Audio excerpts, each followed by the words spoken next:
இல்லை, அது என்டிகே வந்து அதான் நான் ஏற்கனவே ஒரு நிகழ்வோட பேசியிருந்தேன். என்னை பொறுத்தவரை திமுக இடைத்தேர்தலில் நிற்கலைங்கிற மாதிரி இப்போ சொல்கிறாங்க. சொல்ல முடியாது, நாளைக்கே கூட இன்னும் அதிகாரப்பூர்வமாக ஒன்றும் அறிவிக்கலை. அதிமுகவில் நிற்போன்ற மாதிரி சொல்கிறாங்க. சீமான் நிற்கிறேன் அப்படின்னு முடிவு பண்ணால் அவர் நிற்கிற மாதிரி தான் தெரியுது. சீமான்னா சீமானுடைய கட்சி. என்னை பொறுத்தவரை அதிமுகவோ திமுகவோ நிற்க விரும்பவில்லை எனும் பட்சத்தில் இல்லை, அவங்க வந்து என்ன செய்யணும், பொது வேட்பாளராக நாம் தமிழர் கட்சி வேட்பாளரை அறிவிக்க வேண்டும் இந்த இடைத்தேர்தலில். அப்படி இருந்தால் இந்த எதிர்க்கட்சிகளுக்கான வாக்குகள், தவேகாவிற்கு எதிரான வாக்குகள் சிதறாமல் இருக்கும். ஒரே அமைப்பு, ஒரே கூட்டணியில் போய் சேரும், ஒரே இடத்துல போய் சேரும்.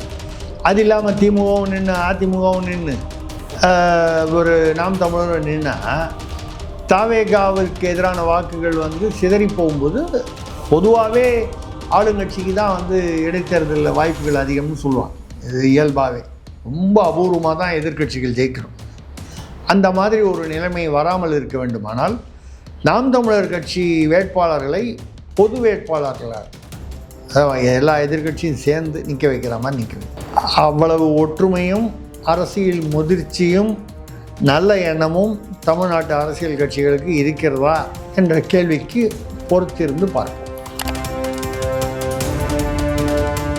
இந்த மந்திரி ஒரு 9 பேர் கல்வி தகுதி வந்து பொய் சொல்லியிருக்காங்க, இல்லை தவறான கல்வி தகுதி கொடுத்துருக்காங்க.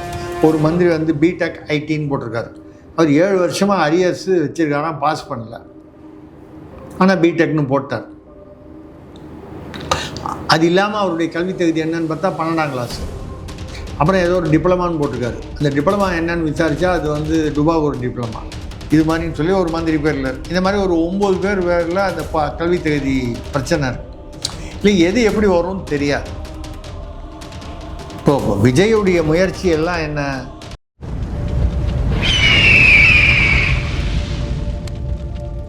அரசியல் கருட நேயர்களுக்கு வணக்கம். இன்று நம்மோடு இன்னும் சிறப்பு மூத்த பத்திரிகையாளர் திரு செட்டியார் அவர்கள். வணக்கம் சார். வணக்கம், சொல்லுங்கள் சார். இப்போ வரைக்கும் 6 தொகுதிகளில் இடைத்தேர்தல் வரலாம் அப்படின்னு சொல்லிட்டு நிச்சயமாயிருக்கு. ஆனால் அந்த 6 வந்து 60 நிற்காமல் 8, 9, 10, 11 தொகுதி வரைக்கும் போகலாம் அப்படின்னக்கூடிய செய்திகள்லாம் இப்போ வெளியாகுது. அதிமுகலேருந்து எம்எல்ஏக்கள் ராஜினாமா பண்ணிட்டு வராங்க. திமுகவில் இருக்கக்கூடிய கூட்டணி கட்சிகளோட திமுக சின்னத்தில் நின்ற எம்எல்ஏக்கள் தாவ போகிறாங்கன்ற மாதிரி ஒரு செய்திகள் வெளியாகுது. பொதுத்தளத்தில் இப்போது நடக்கக்கூடிய பிரச்சனைகள்லாம் பார்க்கும்போது அன்றைக்கே சீமானவர்கள் பல விஷயங்கள் வந்து சொல்லியிருந்தார், இந்த மாதிரி நடக்கும் அப்படின்னு சொல்லிட்டு. அதுக்கப்புறம் இப்போ பார்த்தா அது பொதுத்தளத்தில் நடந்துட்டு வருது. இப்போ அதிமுக மேலே நம்பிக்கை இழக்கிறாங்க, திமுக மேலே நம்பிக்கை இழக்கிறாங்க. இந்த மாதிரி எம்எல்ஏக்களை விலைக்கு வாங்குறதுனால தாவேக மேலே மக்கள் நம்பிக்கை இழக்கிறாங்க அப்படின்னு சொல்லிட்டு எதிர்பார்க்கப்படுகிறது. இந்த இடைத்தேர்தல் என்டிகேக்கு எந்த அளவுக்கு சாதகமாக அமையுன்னு பார்க்குறீங்க? மறுபக்கம் இந்த இடைத்தேர்தலை நீங்கள் எப்படி பார்க்குறீங்க? இல்லை, அது என்டிகே வந்து அதான் நான் ஏற்கனவே ஒரு நிகழ்வோட பேசியிருந்தேன். என்னை பொறுத்தவரை திமுக இடைத்தேர்தலில் நிற்கலைங்கிற மாதிரி இப்போ சொல்கிறாங்க. இப்போ சொல்ல முடியாது, நாளைக்கே கூட இன்னும் அதிகாரப்பூர்வமாக ஒன்றும் அறிவிக்கலை. அதிமுகவில் நிற்போன்ற மாதிரி சொல்கிறாங்க. எடப்பாடி அவர்கள் இப்போ இருக்கிற நிலையில் நிற்கணும். ஏன்னா இப்போ வந்து தேர்தலையும் நிற்காமல் விட்டார்னா இன்னும் கட்சி பலவீனப்பட்டுருன்றதுனால நிற்பாருன்னு எதிர்பார்த்தோம். இல்லை, அவங்க நிற்கலைன்னா சீமான் நிற்கிறேன் அப்படின்னு முடிவு பண்ணால் அவர் நிற்கிற மாதிரி தான் தெரியுது. சீமான்னா சீமானுடைய கட்சி இல்லையா, அவரே அம்பாசமுத்திரத்தில் நிற்கிறாருன்னு சொல்கிறாங்க. அதெல்லாம் எவ்வளோ தூரம் உண்மைன்னு தெரியல. இதெல்லாம் வந்து இப்போ உள்ள சும்மா ஒரு கசியும் தகவல்கள் தானே தவிர உண்மையான தகவல்களை உறுதியானவையாக தெரியல. என்னை பொறுத்தவரை அதிமுகவோ திமுகவோ நிற்க விரும்பவில்லை எனும் பட்சத்தில் இல்லை, அவங்க வந்து என்ன செய்யணும், பொது வேட்பாளராக நாம் தமிழர் கட்சி வேட்பாளரை அறிவிக்க வேண்டும் இந்த இடைத்தேர்தல்கள். அவங்க நிற்கலைன்னா அதனால் நாம் தமிழர் கட்சி ஜெயிச்சிருமா இல்லையா நான் சொல்லலை. அப்படி இருந்தால் இந்த எதிர்க்கட்சிகளுக்கான வாக்குகள், தவேகாவிற்கு எதிரான வாக்குகள் சிதறாமல் இருக்கும். ஒரே அமைப்பு, ஒரே கூட்டணியில் போய் சேரும், ஒரே இடத்துல போய் சேரும். அது இல்லாமல் திமுகவும் நின்று அதிமுகவும் நின்று ஒரு நாம் தமிழர் நின்னா தவேகாவிற்கு எதிரான வாக்குகள் வந்து சிதறி போகும்போது பொதுவாகவே ஆளுங்கட்சிக்கு தான் வந்து இடைத்தேர்தலில் வாய்ப்புகள் அதிகம்னு சொல்லுவாங்க. இது இயல்பாகவே ரொம்ப அபூர்வமாக தான் எதிர்க்கட்சிகள் ஜெயிக்கிறோம். அந்த மாதிரி ஒரு நிலைமை வராமல் இருக்க வேண்டுமானால் நாம் தமிழர் கட்சி வேட்பாளர்களை பொது வேட்பாளர்களாக எல்லா எதிர்க்கட்சியும் சேர்ந்து நிற்க வைக்கிற மாதிரி நிற்க வைக்கும். அவ்வளவு ஒற்றுமையும் அரசியல் முதிர்ச்சியும் நல்ல எண்ணமும் தமிழ்நாட்டு அரசியல் கட்சிகளுக்கு இருக்கிறதா என்ற கேள்விக்கு பொறுத்திருந்து பார்ப்போம்.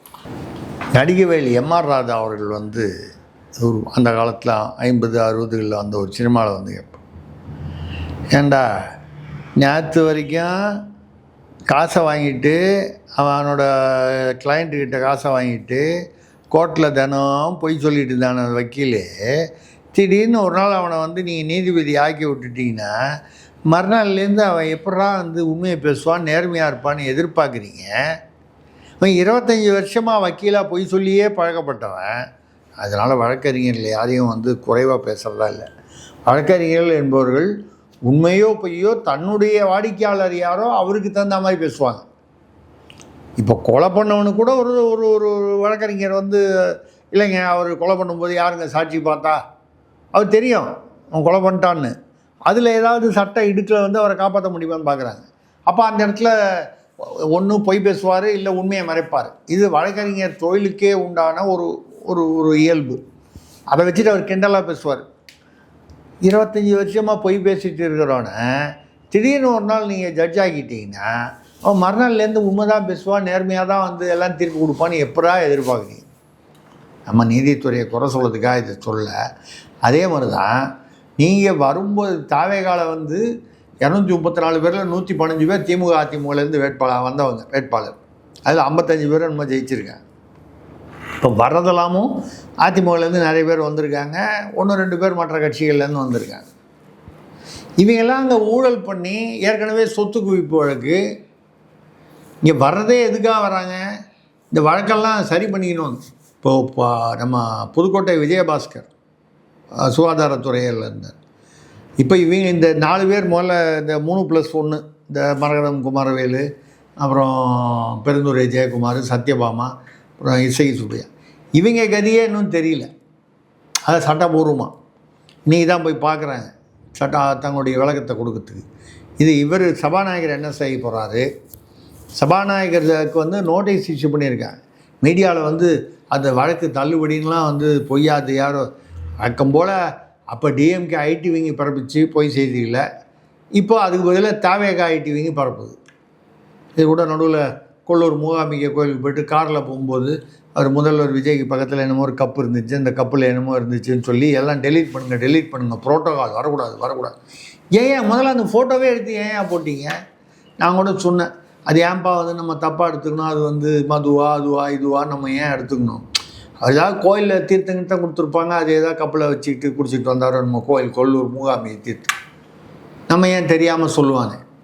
இது எதுக்கான எடுத்தவன் பின்னால் உட்காந்து இருக்கிற அந்த செக்யூரிட்டியாக நண்பரோ தானே யாரோ தானே எடுத்துருக்கணும். எடுக்கும்போது அவன் வந்து தேவையில்லாமல் செல்ஃபி எடுக்கக்கூடாது. முதல்ல விஜய் வந்து முதல்வர் அவர்கள் தன்னுடைய கட்சியில் கூட இருக்கிறவங்க அதிகாரிகளோ நண்பர்களோ ஊழியர்களோ அலுவலர்களோ இந்த செல்ஃபி எடுக்கிறது ஃபோட்டோ எடுக்கிற கெட்ட பழக்கத்தை முதல்ல நிறுத்தணும். கண்டதுக்கெலாம் எடுக்கக்கூடாது. நம்ம அன்றைக்கி வந்து சினிமாவில் இருக்கும்போதோ இல்லை வந்து ஒரு இயக்கமாக இருக்கும்போதோ ஒரு அரசியல் மன்றமாக இருக்கும்போதோ பளிச்சு நாங்கள் அங்கே ஃபோட்டோ எடுத்து போட்டுக்கிட்டு இருந்தோம். இப்பொழுது ஒரு புரோட்டோகால் இருக்குது. முன்னால் கூட ஒரு முதல்வர் ஒரு மீட்டிங்கில் உட்காந்துருக்காரு, யார் ஒருத்தர் அவர் வாழ்க்கை தலையாக பெரியவர் ஒருத்தர் உட்காந்து அப்படி செல்ஃபி எடுத்து போட்டார். அப்போ வந்து அது ஒரு ஐஏஎஸ் ஆஃபீஸர் பேசுகிற விஷயங்கள்லாம் சென்சிட்டிவான விஷயங்கள்லாம் வெளியே வந்துருச்சு. தவறு இல்லையா? ஒரு அரசு அதிகாரபூர்வமான ஒரு மீட்டிங்கில் அவங்க என்ன வேணாலும் பேசுவாங்க. ஒரு ஐஏஎஸ் அதிகாரி இன்னொரு ஐஏஎஸ் அதிகாரி பற்றி அதில் குறை சொல்கிறாங்க, இல்லை தவறுகள் நடக்கலாம், இல்லை சில திட்டங்களை பற்றி பேசலாம். அந்த இடத்துல போய் செல்ஃபி எடுக்கணும்னா அதெல்லாம் முடிச்சுட்டு வெளியில் மீட்டிங் முடிச்சுட்டு வந்து எடுத்துங்க. இந்த டிசிப்ளினை முதல்ல கொண்டு வரணும். இப்போ நீங்கள் சொன்ன அந்த இடைத்தேர்தலில் பார்த்தீங்கன்னா அவங்க 4 பேருடைய இது என்ன வருது, வழக்கு வேறு போட்டிருக்காங்க. அதில் வந்து சபாநாயகர் வந்து அந்த வழக்கு தள்ளுபடின்லாம் வந்து தாவேகா ஐடிவிங்கிலேருந்து பரப்பி விட்டாங்க. அதெல்லாம் ஒன்றும் இல்லை. நீ காலையில் நான் செக் பண்ணேன், உயர்நீதிமன்றத்தில் உள்ள நண்பர்கள் மூலமாக சபாநாயகருக்கு நோட்டீஸ் கொடுத்துருக்கு கோர்ட்டு. 20 இடைக்கால அதாவது தடை கேட்டிருக்காங்க. இடைத்தேர்தலுக்கோ அதுக்கு உண்டான அறிவிப்புக்கோ தடை கேட்டிருக்காங்க. அந்த தடை ஏன் கொடுக்கலன்னா இப்போ 29ஆம் தேதி அதுக்குள்ளே நோட்டீஸ் ரிட்டர்னபிள், அதாவது சபாநாயகர் தரப்புலேருந்து பதில் சொல்லணும். எவ்வளோ நாள் இருக்குது? ஒரு 10 நாள் தான் இருக்குது. 18 இன்னும் 10 நாள் 10 நாள் இருக்குது. இந்த 10 நாளுக்குள்ளே இடைத்தேர்தல் அறிவித்து ஒன்றும் பண்ணிட முடியாது. இடைத்தேர்தல் அறிவிக்கிறதுக்கு ஒரு மாதம், ஒரு மாதம் 30 நாளாக என்னமோ டைம் இருக்குது. அதுவும் வந்து உடனே அறிவிச்சிருவாங்கன்னு சொல்ல முடியாது. இந்த சட்ட சிக்கல்லாம் மூலம் என்ன ஆகுதுன்னு பார்த்துட்டேன். இந்த 4 பேர் ஆச்சு. இப்போ கூட விஜயபாஸ்கர் வரும்போது ஏற்கனவே வந்து கடம்பூர் ராஜு, அவர் பழைய முன்னாள் அதிமுக அமைச்சர், அவரோட இன்னும் அந்த பழைய முன்னாள் எம்பி அவர் பாலகங்கா, வனரோஜா இவங்கெல்லாம் போனாங்க. அங்கே போனால் கேட்டுக்குள்ளேயே விடலையா தேவைக்கால. அவங்க என்னங்க பண்ணுவாங்க, தினம் வாசல் 50 பேர் வந்து நாங்கள் வந்து தேவைகளை சேர்றோங்கிறான்.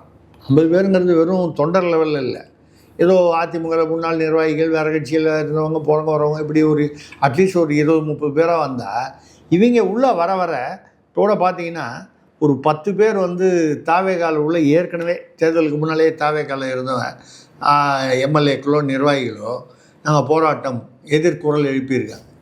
இப்படியே போனால் எங்களுக்கு என்ன மரியாதை இருக்கும்? கேட்குற கேள்வி கேரட்டு. நாங்கள் வந்து அந்த காலத்தில் ரசிகராக இருந்தோம், மன்றத்தில் இருந்தோம், அப்புறம் இயக்கத்தில் வந்தோம், இயக்கத்துலேருந்து கட்சிக்கு வந்தோம், கட்சிக்காக ஏதோ வேலை பார்த்துருக்கோம், ஏதோ அவங்கவுங்க லெவலில் வேலை பார்த்துருக்காங்க. எங்கெல்லாம் விட்டு புதுசாக அதிமுகலேருந்து வந்தது, திமுகலேருந்து வந்தது, வெளியிலேருந்து வந்ததெல்லாம் தூக்கி உள்ளே போட்டு நீங்கள் அவங்களுக்கு பதவியெல்லாம் கொடுக்க ஆரம்பித்தா உள்ளாட்சி தேர்தலெலாம் வருது. எல்லாருக்கும் ஆசை மேயர் ஆகணும், கவுன்சிலர் ஆகணும், நகராட்சி தலைவர் ஆகணும், ஏதோ ஒரு வகையில் ஒரு பதவி ஆசை இருக்குது. நீங்கள் இந்த உள்ள வர ஆட்களுக்கெல்லாம் இதில் வேறு என்ன கஷ்டம்? ஏற்கனவே இப்போ அமைச்சராக இருந்தார். இப்போ புதுக்கோட்டை விஜயபாஸ்கர் எடுத்துங்க, கடம்பூர் ராஜு எடுத்துங்க, உதாரணங்கள். இவங்களாம் முன்னால் அமைச்சராக இருந்தவங்க. இவங்கள போய் இப்போ போய் பஞ்சாயத்து தலைவராருன்னு சொன்னால் ஒத்துப்பானா? நகராட்சி தலைவராக இருந்தால் மேயராருன்னா ஒத்துப்பானா? ஒத்துக்க மாட்டான். அவன் அமைச்சர் பதவி கேட்பான். ஏற்கனவே 35 பேர் மேக்சிமம் ஃபில்அப் பண்ணியாச்சு. இப்போ இவங்களை கொண்டு போய் எங்கே சொல்கிறது? செங்கோட்டையனே 5வது இடத்துல தான் வச்சுருக்கான், 9 தடவை எம்எல்ஏ ஆனவர். இப்போ இவங்கெல்லாம் வந்தாங்கன்னா எங்கே வைப்பாங்க? அது கீழே வச்சா இவங்க வர்றவங்க ஒத்துக்க மாட்டாங்க. சரி, அதுக்கு மேலே அவங்கள கொண்டு போகலான்னு இந்த 5 பேர் ஏற்கனவே இவர் புஷியானந்த் இருக்கார், ஆதவர்ஜுனா இருக்கார், அருண்ராஜ் இருக்கார், நிர்மல்குமார் வரிசை. அவங்க ஒரு புரோட்டோகால், அவங்க ஒரு ஹெரார்கின்னு சொல்லுவாங்க, அந்த வரிசைப்படி வச்சுருக்காங்க. புதுசாக வந்தவங்களை கொண்டு அந்த உள்ளே கொண்டு போய் சொருங்கினீங்கன்னா குழப்பமும் பிளவும் தான் வரும். இப்போ இந்த 4 பேர் ஏற்கனவே திருச்சி கிழக்கு ஒன்று, அதில் வேறு இனிகோ இருதயராஜ் வந்து வழக்கு வேறு போட்டிருக்காரு. என்ன தேர்தல் வந்து அவர் அந்த குழந்தைகள்லாம் யூஸ் பண்ணிட்டாரு, அதுக்கப்புறம் அந்த ரூட் மூலமாக செலவு பண்ணதை சொல்லலை, வருமான வரி நிலுவையை பற்றி சொல்லலை அப்படின்னு ஒரு 3-4 காரணங்களை சொல்லி, அதனால் அவர் வெற்றியை கேன்சல் பண்ணி என்னை வந்து தேர்ந்தெடுத்ததாக அறிவிக்கணும்னு சொல்கிறார். அதெல்லாம் நடக்குமான்லாம் அது நீதிமன்றம் அதான் சொன்னார். 2011 சைதை துரைசாமி வந்து கொளத்தூரில் அப்பொழுதைய முதல்வர் ஸ்டாலின் அவர்கள் மீது போட்ட அந்த தேர்தல் வழக்கு இன்னும் தீர்ப்பு வரல. இன்பதுரை அப்பாவு அதில் மேட்டில் தீர்ப்பு வந்துருச்சு. ஆனால் மறுபடியும் இன்பதுரை அவர்கள் மேல்முறையீடு போயிட்டார். அது இன்னும் எத்தனை வருஷம் ஆகும் தெரியாது. இப்படி எல்லாமே 15 வருஷம் 20 வருஷம்னு வரும்போது இந்த 2026 வழக்கு எப்போ முடியும், எப்போ தீர்ப்பு வரும், இறுதி தீர்ப்பு எப்போ வரும் தெரியாது. இதில் வந்து வைகோ அவர்கள் வந்து முதல் நாள் இன்றைக்கி அவர் முதல்ல துரை வைகோ 2 தடவை போய் பார்த்தார். நம்ம அவர் பேர் என்ன, முதல்வர் விஜய். திருச்சி விமான நிலையத்தில் போய் சால்வை போட்டார். அப்புறம் தனியாக ஒருத்தர் போய் சந்தித்தார்.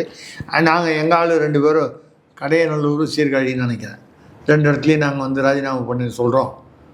நீங்கள் இடைத்தேர்தல் கொடுத்தீங்கன்னா இடைத்தேர்தலில் வந்து நாங்கள் வந்து உதயசூரியன் சின்னத்தில் நிற்காமல் தனி சின்னத்தில் நிற்கிறோம். தாவைக்கால சேரணும் இல்லை, தனி சின்னத்தில் நிற்கிறோம். நின்று உங்களுடைய ஆட்சியில் நாங்களும் வந்து அதை ஏதாவது அதுக்குள்ளே யாராவது 1-2 பேர், இந்த மந்திரி ஒரு 9 பேர் கல்வி தகுதி வந்து பொய் சொல்லியிருக்காங்க, இல்லை தவறான கல்வி தகுதி கொடுத்துருக்காங்க. ஒரு மந்திரி வந்து பிடெக் ஐடின்னு போட்டிருக்காரு. அவர் 7 வருஷமாக அரியர்ஸ் வச்சுருக்காராம், பாஸ் பண்ணல. ஆனால் பிடெக்னு போட்டார். அது இல்லாமல் அவருடைய கல்வி தகுதி என்னன்னு பார்த்தா 12ஆம் கிளாஸு. அப்புறம் ஏதோ ஒரு டிப்ளமான்னு போட்டிருக்காரு. அந்த டிப்ளமா என்னன்னு விசாரித்தா அது வந்து டுபாகூர் டிப்ளமா. டுபாகூர்னா தெரியல, ஒரு 5000 ரூபா கொடுத்தீங்கன்னா உடனே கையோட ஒரு சர்டிஃபிகேட் அடிச்சு கொடுத்துருவான். அது வந்து யூனிவர்சிட்டி கிராண்ட்ஸ் கமிஷன்லேயோ பல்கலைக்கழகத்துலேயோ ஒன்றும் அங்கீகாரம் பெறாத, பொழுது போகாத சும்மா அந்த தனியார் அமைப்பு. வந்து 5000 10,000 கொடுத்தா ஒரு சர்டிஃபிகேட் உட்காந்து பேர் அப்பா பேர்லாம் சொன்னீங்கன்னா அடித்து கொடுத்துருவோம். 10,000 கொடுத்தீங்கன்னா கொடுத்துருவோம். 2 வருஷம் படித்த மாதிரி.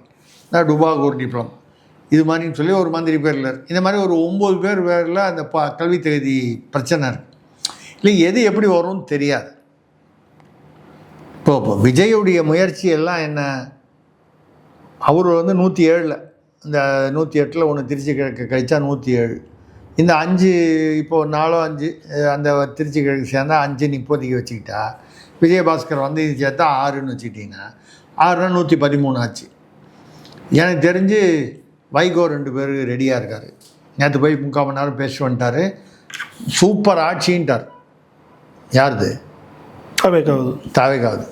இதே மாதிரி தான் முன்னால் வந்து ஒரு காலத்தில் வந்து என் கல்லறையில் கூட திமுகவுடன் கூட்டு சேர மாட்டேன்னாரு. அப்புறம் கொடுங்கோலர் கருணாநிதி, கொள்ளைக்காரர் கருணாநிதினாரு. 2G பண்ணலாம் ஆட்டப்பட்டியாக போகுதுன்னு அவன் நிறைய பேசியிருக்கார். என்னை கொலை செய்ய சதி செய்தார்னு கருணாநிதி இவரை பற்றி சொன்னார். இவர் வந்து என்னை கொலை செய்ய கருணாநிதி சதி செய்தார்னு இவரும் சொன்னார். என்னை சுட்டு தள்ளவே ஏற்பாடு செய்தார். அதெல்லாம் போக அப்புறம் வந்து ஸ்டாலின் தான் உலகத்திலேயே சிறந்த முதல்வர்னு சொன்னது போக, திடீர்னு இவருக்கு ஒரு வாரமாக இந்த ஒரு மாதமாக ஞானோதயம் என்ன வந்துருச்சு, சிறப்பான ஆட்சி தாவேகா பார்த்துட்டு வந்துட்டார். அவருக்கு அன்றைக்கே திமுக தோற்றவொடனே அவர் முடிவு பண்ணிட்டார். அவர் வீட்டுக்கு போனபோது விஜய் அவர்கள் அவரை போய் சந்தித்த போது, எங்கள் வீட்டில் வேலை செய்கிறவங்களாம் அவங்களுக்கு தான் ஓட்டு போட்டாங்க, அது மைக்கிலையா சொல்லணும், ரொம்ப அவசியமாக தனியாக சொல்லக்கூடாதா. அப்போவே அவர் ஒரு தீர்மானத்துக்கு வந்துட்டார், நம்ம மாறுறதுன்னு. இதெல்லாம் வந்து இந்த அரசியல் பச்சோந்திகள்.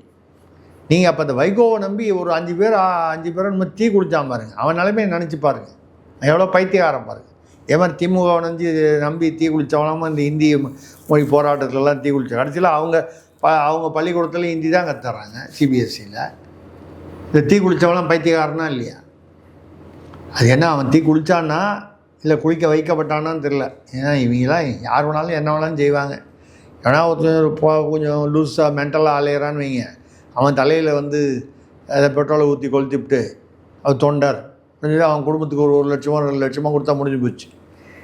இப்படி வைகோ அவர்கள் 2 பேர் இப்போ அவர் போய் பேசிட்டு வந்துட்டார். அநேகமாக கிட்டத்தட்ட ஃபிக்ஸ் ஆன மாதிரி ஆகிடுச்சு. 2 பேர் 6 2 8. இவர் கரூர் விஜயபாஸ்கர் அநேகமாக ராஜினாமா பண்ணார். விஜயுடைய பிறந்தநாள் 22ஆம் தேதி வரை தான் அன்றைக்கி அறிவிக்கிறாருன்னு சொல்கிறாங்க. 9 தமிமுன் அன்சாரியும் ஜவஹர்லாவும் ஆல்ரெடி வந்து உதயசூரியனில் இதே மாதிரி தான் நின்னாங்க. அவங்க 2 பேரும் ஆல்ரெடி வந்து ரிசைன் பண்ணுறதுக்கு ரெடியாக இருக்காங்க. 11 இப்போ கணக்கு பாருங்கள், 107 திருச்சி கிழக்க கழிச்சு 108 1 2 இடத்துல ஜெயிச்சதுனால 107 + 11 118 பெரும்பான்மை வந்துடுச்சா.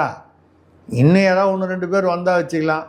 திருமாவளம் அநேகமாக போக மாட்டார், கிளம்பி திரும்பிலாம் போக மாட்டார். ஆனால் வந்து அப்பப்போ ஏதாவது ஒன்று, அதாவது குழந்தைக்கு பசிக்குதுன்னா அப்படின்னு காலை வச்சுட்டு வரும். இந்த குழந்தைங்களாம் என்ன பண்ணோம், அது பசினாலும் சரி, இல்லை எனக்கு ஏதாவது அந்த பொம்மை வேணும், அந்த பொம்மை இருக்கும், ஒரு 1000 ரூபா இருக்கும் பொம்மை, அப்பா கையிலையோ அம்மா கையிலையோ காசு வந்து அவ்வளோ இருக்காது, எனக்கு வேணும்னு இந்த க்ஷணம் வந்து கை காலை வச்சுட்டாலும் அந்த மாதிரி தினம் ஒரு ஸ்டேட்மெண்ட் கொடுக்குறாரு. நாங்கள் இன்னும் தாவேக கூட்டணியில் இணையவில்லை. அப்புறம் எப்படி அமைச்சராக இருக்கீங்க? தாவேக கூட்டணியில் இணையவே இல்லைன்னா அதுதான் வந்து இந்த இப்போ பிடிச்சி உள்ள வச்சுட்டாங்களா, குண்டாஸில் போட்டாங்களா, அவர் பேர் என்ன, திருச்சி சூர்யா சிவா தரோட சேர்த்து போட்டாங்க. வேறு ஏதோ ஆபாசமாக பேசுனாங்க ஒரு பெண்ணை பற்றின்னு. இல்லை, அவர் பேசும்போது சொன்னார், இவர் விசிகா பண்ணதெல்லாம் வந்து இங்கே கூட்டணியில் இருக்கும், ஆனால் அங்கே வந்து ஆட்சியில் இருக்கோன்றது வந்து எக்ஸ்ட்ரா மேரிட்டல், திருமணம் தாண்டிய உறவு அப்படின்னு அவருடைய பாணியில் அவர் பேசிட்டு போனார். அது திருமணம் தாண்டிய உறவா இல்லை, நம்ம அப்படி கொச்சையாக பேசணும்னு அவசியம் இல்லை. ஆனால் இது என்ன கொள்கைன்னு புரியல. கூட்டணி அங்கே கொள்கை ரீதியில், இங்கே வந்து பாஜக ஆட்சிக்கு வந்துடக்கூடாது. பாஜக எப்படி ஆட்சி வரும்? இருக்கிறதே ஒரே ஒரு எம்எல்ஏ, அவங்க எப்படி தமிழ்நாட்டில் ஆட்சிக்கு வருவாங்க? கவர்னர் ஆட்சி வந்தால் அது வந்து பாஜக ஆட்சி. கவர்னர் ஆட்சி வந்தால் பாஜக ஆட்சின்னா எத்தனையோ தடவை கவர்னர் ஆட்சி வந்திருக்கு. அதுக்கப்புறம்லாம் பாஜக ஆட்சியாக வந்தது. திமுக அதிமுக மாறி மாறி தானே ஜெயித்தாங்க. திமுக டிஸ்மிஸ் ஆனது ஒரு காலத்தில் ஊழலுக்காக, 2 தடவையும் டிஸ்மிஸ் பண்ணியிருக்காங்க. ஒரு தடவை அதிமுகவும் டிஸ்மிஸ் ஆச்சு, எம்ஜிஆருடைய ஆட்சி. இப்போ கவர்னர் ஆட்சி நடைபெற்றது. அதுக்கப்புறம் வந்த ஆட்சியில் மறுபடியும் அவங்க தானே யாரோ மாறி மாறி ஜெயித்தாங்க. பாஜக பாஜக ஒன்றும் பெரிய தமிழ்நாட்டில் ஆட்சியை பிடிக்கிற அளவுக்கு வளர்ச்சின்னு ஒன்றும் இல்லையே. அண்ணாமலை வேறு தனியாக பிரிஞ்சிட்டாரு.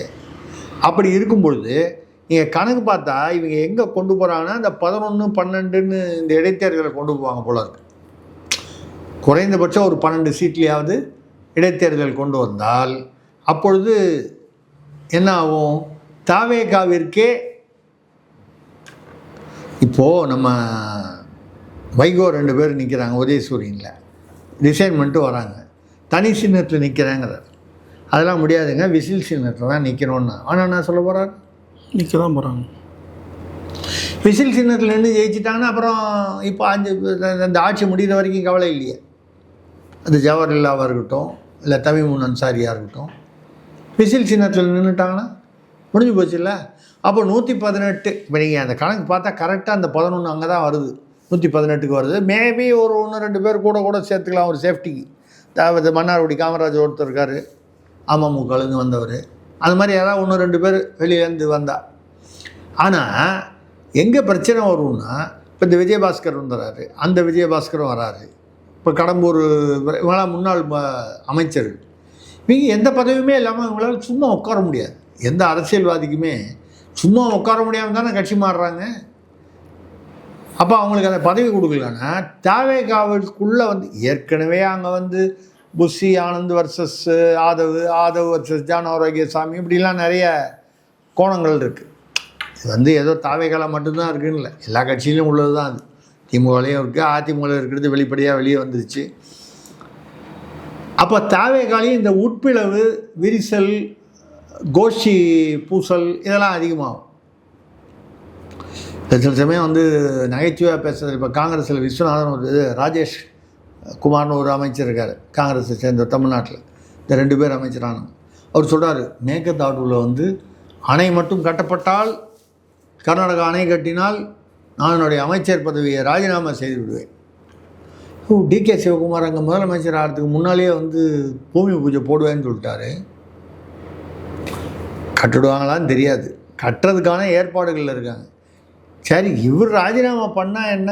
இவர் ராஜினாமா பண்ணால், ராஜேஷ்குமார் ராஜினாமா பண்ணால் காங்கிரஸ் மேலிடமே கவலைப்படாத ஒரு சூழ்நிலை தான் இருக்குது தமிழ்நாடு காங்கிரஸில். இது சும்மா ஏதோ ஒரு வார்த்தை சொல்லணும், நாங்கள் தமிழ்நாட்டுக்காக போராடுறோம்.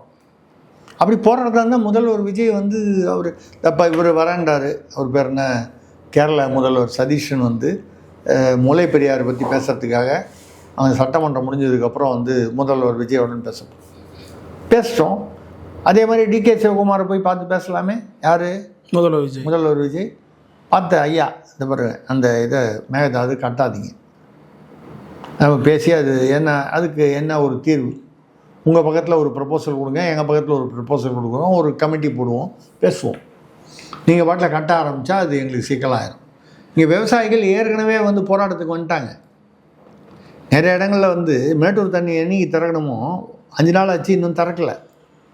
தண்ணி வரலன்னா விவசாயிகளுக்கு அவருடைய வாழ்வாதாரம் பாதிக்கப்படுது. விவசாயிகள் போராட்டத்துக்கு வந்தது மட்டும் இல்லாமல் பார்த்தீங்கன்னா செவிலியர்கள், டாக்டர்களாகவும் போராட்டத்துக்கு வந்துட்டாங்க. ஆசிரியர்களாகவும் மறுபடியும் திமுக அரசு மூலமே போராட்டத்துக்கு வர்றாங்க. அப்போ இப்போ நடப்பது திமுக 2.00. ஸ்டாலின் தான் சொன்னார் திமுக திராவிட மாடல் 2.0 வரும்னு. இப்போ பாலியல் வன்முறை நடக்கிறத பார்த்தாலும் அப்படி தான் தெரியுது. போதை கஞ்சா, இந்த போதைக்கு தனியாக பிரிவு ஒன்று ஆரம்பிக்கிறேன்னு சொல்லி எவ்வளோ நாள் ஆச்சு? அவர் முதல்வராக போட்ட 3 கையத்தில் ஒரு கையெழுத்து 1 மாதத்துக்கு ஆயிடுச்சுன்னு நினைக்கிறேன். 1 மாதம் 40 நாள். இது வரைக்கும் போதைக்கு தனி பிரிவு. ஏற்கனவே சிங்கப்பெண் அதிரடிப்படைன்னு போட்டே நீங்கள் மியூசிக் போட்டது தான் மிச்சம், டான்ஸ் ஆடினது தான் மிச்சம். அவங்களுக்கு ஒரு லத்தி கூட வாங்கி தரல. அவங்களுக்கு அதிகாரமும் தரப்படவில்லை, வழக்கு பதிவு அதிகாரமோ புலன் விசாரணை அதிகாரமோ தரல. அவங்கள போய் என்னமோ போய் பிடிச்சிட்டு விடுற மாதிரி ஃப்ரெண்ட்ஸ் ஆஃப் போலீஸுங்கிற மாதிரி ஒரு நிலைமையில தான் வச்சுருக்கீங்க. இந்த போதை தடுப்பு பிரிவுன்னு இருக்குது தமிழ்நாட்டில். இது வரைக்கும் முன்னால் போதை தடுப்பு பிரிவே இல்லையா போலீஸில்? இருக்குது. அதை வலுப்படுத்த வேண்டும், அதை சீர்படுத்த வேண்டும். அதில் இருக்கிறவங்களாம் சரியாக வேலை செய்யலை, இல்லை அவனே குற்றவாளிகளுடன் தொடர்பு வைத்திருக்கிறான்னா அதை நீங்கள் சீர்படுத்தி அதை சரி பண்ணணும். இல்லை ஒரு புது பிரிவு ஒன்று போட்டு அதுக்கு ஒரு பில்டப்பாக நீங்கள் பேர் கொடுக்கணும். இப்போ கூட பார்த்தீங்கன்னா அந்த நான் முதல்வன் திட்டம் இருக்குது பாருங்கள், அதுவே வந்து மத்திய அரசு கொடுக்குற அந்த அந்த பணத்தை வச்சு நான் முதல்வன்னு திமுக ஸ்டிக்கர் ஒட்டுச்சு. இப்போ இவங்க வந்து நான் முதல்வன் இருக்கிறதா வந்து அப்படியே தமிழ்நாடு ஸ்கில் டெவலப்மெண்ட் கார்பரேஷனை நம்ம பேர் போட்டு அதுக்கு ஒரு வேற ஒரு ஸ்டிக்கர். இப்படி தான் இந்த சிங்கப்படையே வந்து அந்த காலத்தில் இந்த பிங்க் பஸ்ஸுன்னு ஜெயலலிதா காலத்தில் ஆரம்பிச்சது. பிங்க் பஸ்ஸுன்னு, பிங்க் பெட்ரோல் வெஹிக்கிள், இந்த காவல்துறை கண்காணிப்பு, அது திமுக பிரிவுலேயே அதே வந்து பண்ணாங்க. அப்போ அதையே வந்து இவங்க வந்து மாற்றி சிங்கப்படை. ஸோ வெறும் இந்த பேர் மாற்றங்கள் மட்டும்தான் வந்து நடக்குது அப்படின்னு சொன்னால் மக்களுக்கு பலன் எதுவும் இல்லை. இடைத்தேர்தலில் அவங்களுக்கு கவலை வந்து அந்த நம்பர் வரணும், 118 வரணும், ஆட்சி கலையாமல் இருக்க வேண்டும். ஏன்னா திமுக சும்மா இருக்காது. இவ்வளோ வருஷம் ஆட்சியில் இருந்திருக்காங்க, இத்தனை முறை ஆட்சியில் இருந்திருக்கிறார்கள். அவர்கள் வந்து அவங்களால வந்து எதிர்கட்சியாக ரொம்ப, அதுவும் வந்து அதிமுக இருந்தால் கூட அது ஒரு மாதிரியாக தான் வெளிச்சத்துக்கு வந்துச்சே. திமுக வந்து அதிமுகவை சப்போர்ட் பண்ணி எடப்பாடியை முதலமைச்சராக்கக்கூடிய ஒரு பேச்சு நடந்தது. ஒரு ரியல் எஸ்டேட் நிறுவன ஓனர் வீட்டில் பேச்சு நடந்தது. அப்புறம் திருமாவை பொது முதல்வராக்கிறதா பேச்சு நடந்தது. எடப்பாடி ஒத்துக்கலைன்றதெல்லாம் வந்து அதிமுகவில் இருக்கிற சிவி சண்முகம் போன்றவர்களே வெளிப்படையாக சொல்லிட்டாங்க. ரைட். அப்போது நீங்கள் அதெல்லாம் விட்டுட்டு நீங்கள் அதாவது நல்லது செய்யணுன்னா, இப்போ நீங்கள் குவாரிகளில் வந்து ஊழலை ஒழிச்சிட்டா, இங்கே ஒழிச்சிட்டா, அங்கே ஒழிச்சிட்டா, உண்மையிலேயே ஒழிக்கணும். நீங்கள் இடைத்தேர்தலில் மற்றவங்களாம் வராங்க. முக்கியமானது எதை சொல்ல வந்தேன்னா, ஏன் வராங்க? ஒரு காலம் எங்களுக்கு பதவி கிடைக்கலனாலும் பரவாயில்லைங்கிறாரு விஜயபாஸ்கர், புதுக்கோட்டை விஜயபாஸ்கர். ஏன் வரேங்கிறாங்க? இப்போ திமுகவுக்கு வைத்திலிங்கம் போனார். அதிமுக ஓபிஎஸ் அணியிலிருந்து வைத்திலிங்கம் திமுக போனார். அவர் மீது வந்து இந்த ஸ்ரீராம் குழுமத்திலேருந்து 29 கோடி ரூபா ஏதோ லஞ்சம் வாங்கினாருன்னு சொல்லி ஒரு வழக்கு திமுக பிரிவில் தான் போட்டாங்க. அந்த வழக்கை வந்து இவர் வைத்திலிங்கம் திமுகவுக்கு தேர்தலுக்கு முன்னாலேயே, ஓபிஎஸ்க்கு முன்னாலேயே போய் சேர்ந்துட்டார் திமுகவில். உடனே என்ன பண்ணாங்க? வாபஸ் வாங்கிட்டாங்க. திமுக போட்ட வழக்கு, திமுக அரசு போட்ட வழக்கு அவங்க இப்போ ஆட்சி நடக்கும்போதே வாபஸ் வாங்கிட்டாங்க. இப்போ வந்து பார்த்திங்கன்னா 3 நாள் முன்னால் லஞ்ச ஒழிப்புத்துறை வந்து அதை மறுபடியும் விசாரணைக்கு எடுத்துச்சு. ஏன்? அவர் திமுகவுக்கு போனார். ஒரு கால் வைத்திலிங்க தாவேகாவுக்கு வந்திருந்தாருன்னு வைங்க, எடுத்திருப்பாங்களா? மாட்டாங்க. இப்போ தாவேகாவில் எத்தனை பேர் வந்து சேர்ந்தாங்க அதிமுகலேருந்து? இவங்க பேர்லாம் வழக்கே இல்லையா? இப்போ ஏன் எல்லோரும் தாவேகாவுக்கு படையெடுக்கிறாங்கன்னா, ஒன்று பதவி கிடைக்கலன்னு கூட பரவாயில்ல, வழக்குகள்லேருந்து நமக்கு வந்து ஒரு ரிலீஃப் வரணும். யார் பேர்லலாம் வழக்குகள் இருக்கோ எல்லோரும் தாவேகாவுக்கு படையெடுத்துருவாங்க. அப்போ அரசு வந்து அந்த வழக்குகளை வாபஸ் வாங்கிவிடும், நிம்மதியாகிடும். அப்புறம் அடுத்த தேர்தலில் வந்து நின்று ஜெயிச்சுக்கலாம், பார்த்துக்கலாம். அப்போ அந்த இதே கட்சியில் இருக்கலாமா, அடுத்த கட்சியில் இது வந்து ஆரோக்கியமே இல்லாத ஒரு அரசியல். இந்த நிலை மாறணுன்னா விஜய் வந்து ஒரு மாற்றத்தை கொண்டு வரேன் அப்படின்னு சொன்னவர். இதுதான் மாற்றமா? ஊழல் வழக்கு இருக்கிறவங்களாம் வந்து நீங்கள் உள்ளே சேர்த்துக்கிட்டு அதை வாபஸ் வாங்குறதோ, இல்லை அவங்களுக்கு வந்து அவங்கள காப்பாற்றுறதோ அதுதானா ஊழலை அழிப்பது? அதற்கு பேர் தானா தூய ஆட்சி? இதுதான் வந்து நமக்கு வருத்தமான விஷயமா இருக்குது. இதில் நிதி அறிக்கையில் ஒன்றும் அதான் சொல்லுது. அந்த நிதி அறிக்கையில் நீங்கள் வந்து சொல்ல வேண்டியதானே, டிரான்ஸ்ஃபார்மர் வந்து தமிழ்நாட்டில் 13 லட்சம் ரூபாய்க்கு கொடுத்து வாங்கினாங்க திமுக அரசில், மகாராஷ்டிராவில் 7 லட்சம் கொடுத்து வாங்கினாங்க, குஜராத்தில் 6.5 லட்சம் கொடுத்து வாங்கினாங்க. அப்போ இவ்வளோ நடந்துச்சு. இந்த திட்டத்தில் மொத்தம் 20,000 கோடி செலவு பண்ணதில் கிட்டத்தட்ட ஒரு 5,000 8,000 கோடி ஏதோ ஒரு கணக்கு அது வந்து லஞ்சமாக போயிருக்கு என்று யூகப்படுத்தலாம்.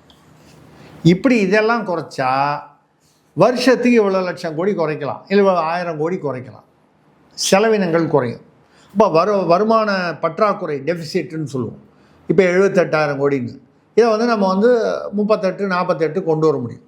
கணக்கு கொடுக்கணும் நீங்கள். அதுக்கு பேர் தான் வெள்ளை அறிக்கை. வெள்ளைக்கல்ல பேப்பரில் ஏறிச்சா அது பேர் வெள்ளை அறிக்கை இல்லை.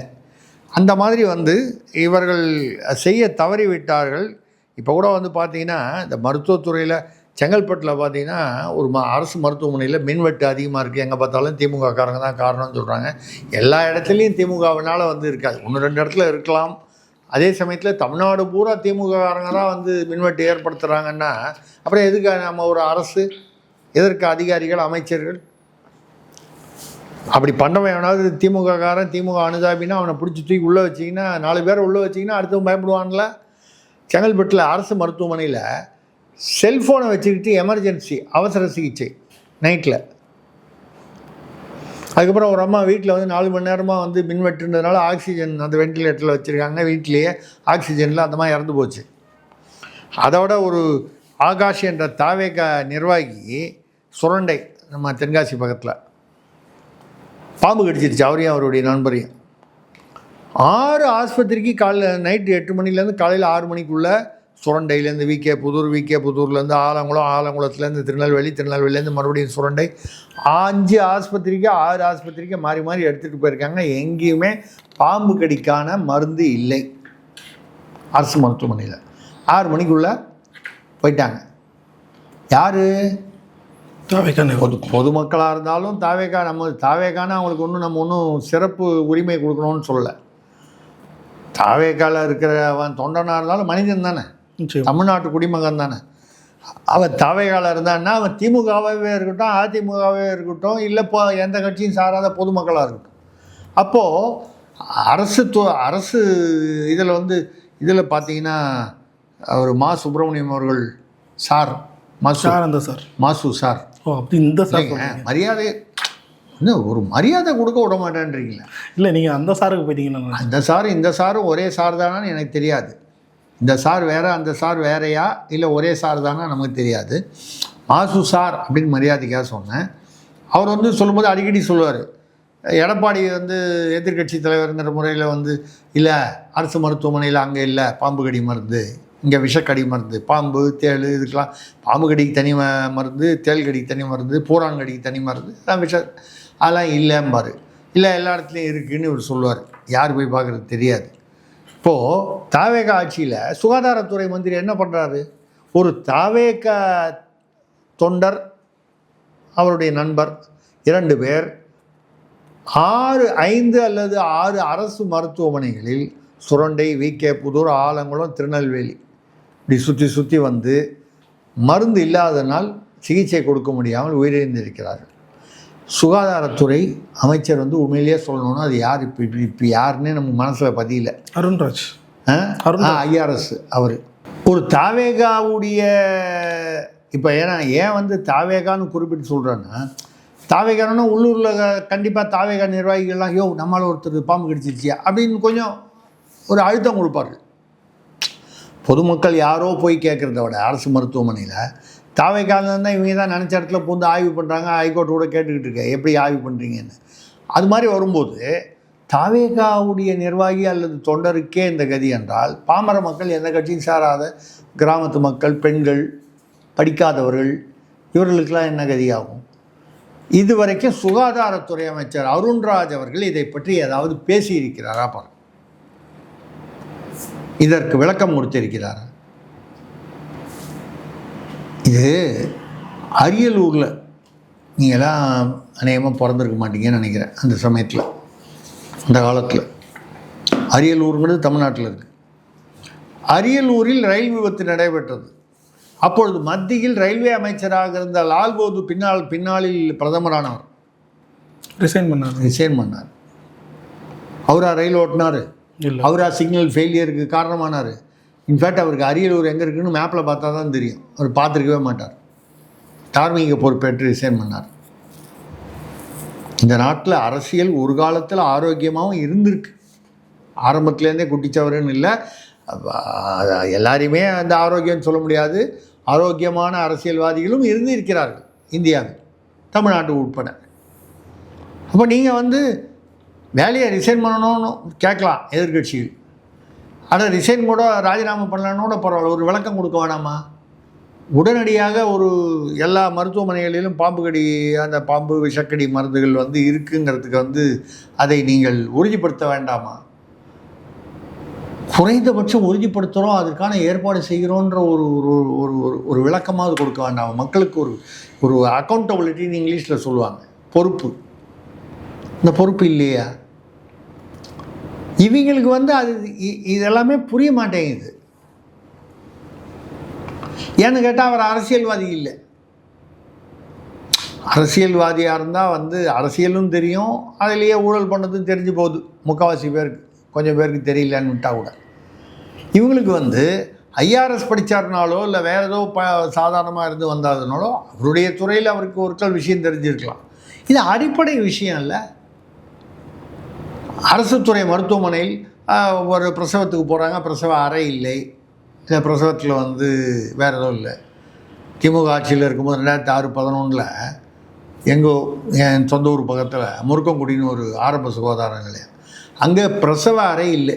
அதாவது இருக்கிறது ஒரே அறை. காலில் அடிபட்டு போகிறவனும் அங்கே தான், வயிற்று வலி வரணும் அங்கே தான் போய் சிகிச்சை பண்ணணும். பிரசவத்துக்கு ஒரு பெண் வந்தாலும் அங்கேயே ஒரு துணியை கட்டி, ஒரு சேலையை உருவி கட்டி மறைவில் வச்சு தான் பிரசவம் பார்க்கணுன்ற போது நான் நன்கொடையாக கட்டி கொடுத்தேன் ஒரு பிரசவத்துக்காக ஒரு தனி அறை. பெருமைக்காக நான் சொல்லலை. அதாவது எந்த அளவுக்கு அடிப்படை. இப்போ கூட இந்த விளாத்திக்குளத்தில் ஒரு பெண் ஒரு பெண் குழந்தை விளாத்திக்குளத்தில் இந்த கழிவு வீட்டில் பாத்ரூம் இல்லாதனால புதர் பக்கம் போக யார் ஒருத்தன் இப்போட சார்ஜ் ஷீட்லாம் போட்டாங்க. இது திமுக ஆட்சியும் போது நடந்தது. இதே தான் விளாத்திக்குளத்தில் முதல்ல அது என்னமோ ஒரு குளத்தூர்னு ஒரு போலீஸ் ஸ்டேஷனுக்கு போய் நைட்டில் எஸ்ஐ இதை வேறு யாருமே இல்லை காலையில் வாங்கன்னு சொல்லி, இல்லை அதே மேட்ரு தான், அந்த மேட்ரு தாங்க. இது திமுக ஆட்சியும் போது அதே மாதிரி ஒரு நிகழ்வு முந்தா நேரத்து இங்கே தமிழ்நாட்டில் இன்றைக்கி தாவேக ஆட்சியில் நடந்திருக்கு. கழிவறை இல்லாததால் இது வேறு ஊரில் எந்த ஊர்னு தட்டினேன், ஏன்னா நிறைய டெய்லி படிக்கிறோமா ஞாபகம் இல்லை. கழிவறை இல்லாததால் இது சிறுமி இல்லை, கொஞ்சம் வளர்ந்த பெண்மணி. கழிவறை இல்லாததால் எங்கேயோ போயிருக்காங்க ஒதுங்குவதற்காக. அந்த இடத்தில் பாலியல் கொடுமைக்கு உள்ளாகியிருக்கிறார்கள். அதில் சிறப்பு கூடுதல் தகுதி என்னென்னா அதை செய்தவர் ஒரு தாவேக நிர்வாகி. அப்போது நீங்கள் திமுக ஆட்சியில் அந்த விளாத்திக்குளம் போது விஜய் உட்பட எதிர்கட்சி தலைவர்கள் எல்லாரும் பேசினாங்க. விஜய் உட்படன்னு சொன்னோன்னா எடப்பாடி பேசினார், அண்ணாமலை பேசினார், சீமான் பேசினார், நாகேந்திரன் பேசினார், எல்லோரும் தான் பேசினார். அப்போ நீங்கள் ஆட்சிக்கு வந்தவுடனே என்ன பண்ணியிருக்கணும்? தமிழ்நாட்டில் எத்தனை கிராமங்களில் இந்த வீடுகளில் கழிவறை இல்லாமல் இருக்கிறது? புள்ளி விவரம் எடுக்கணுமா இல்லையா? முதல்வரே வீடு வீடாக போய் புள்ளி விவரம் எடுக்க போகிறாரா? அது சொன்னால் அதுக்கு அதிகாரிகள் இருக்காங்க, கல்வித்துறை இல்லை கிராமத்துறை, எந்த துறையோ அந்த துறை சம்மந்தப்பட்டவங்க. பள்ளிக்கூடத்தில் கழிப்பறை இல்லையா? கல்வித்துறை. கிராமத்தில்னா ஊரக வளர்ச்சித்துறை. அவங்கள கேட்டு அதற்கான ஏற்பாடுகள், அதற்கு உடனடியாக ஏற்பாடு. ஒரு மாதத்துக்குள்ளே கழிப்பறையே இல்லாத ஒரு எந்த வீடும் இருக்கக்கூடாது எந்த கிராமத்துலேயும். இதுக்கு பணம் இல்லையே, எங்கள்கிட்ட பணம் இல்லை. ஏன் பணம் இல்லை?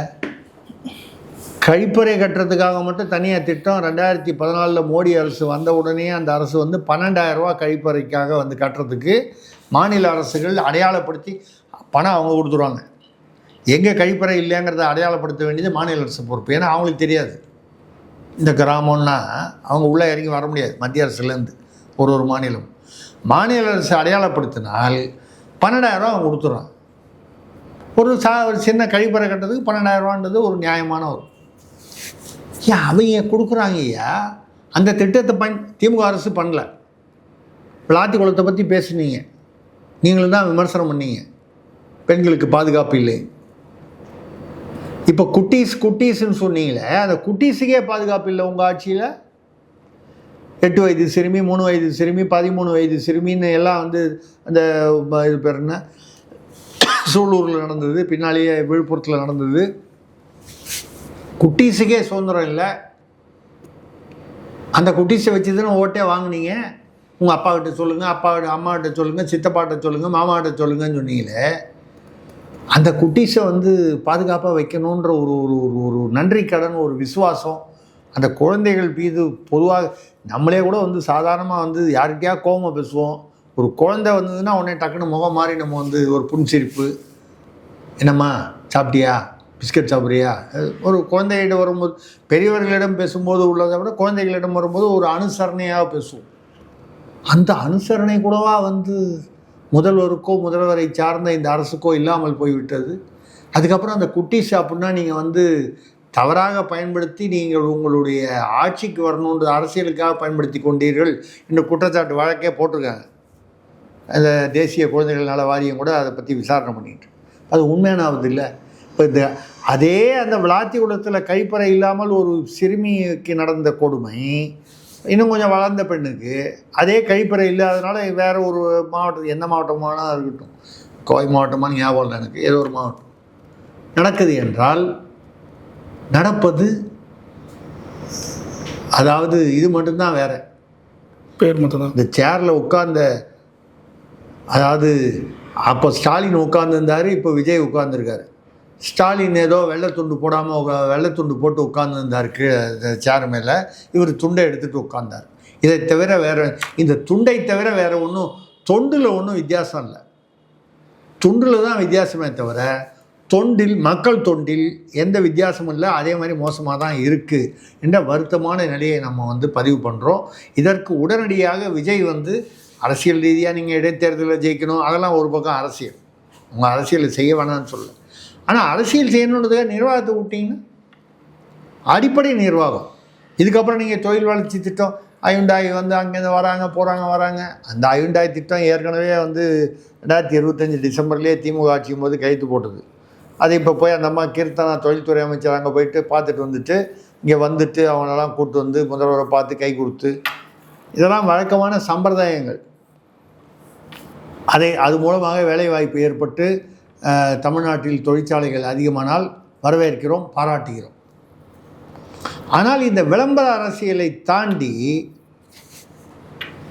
நிதர்சனமான யதார்த்தமான வாழ்க்கை முறை அரசியலுக்கு எப்பொழுது வரப்போகிறீர்கள் என்பதுதான் நம் முதல்வர் விஜய் உட்பட தாவேக ஆட்சியை பார்த்து கேட்கும் கேள்வி. கூடிய விரைவில் அவர்கள் பதில் சொல்வார்கள் என்று எதிர்பார்க்கிறோம். வாழ்த்துக்களுடன் சார். பல்லறிகளுக்கு தெளிவாக நன்றி. நன்றி, வணக்கம்.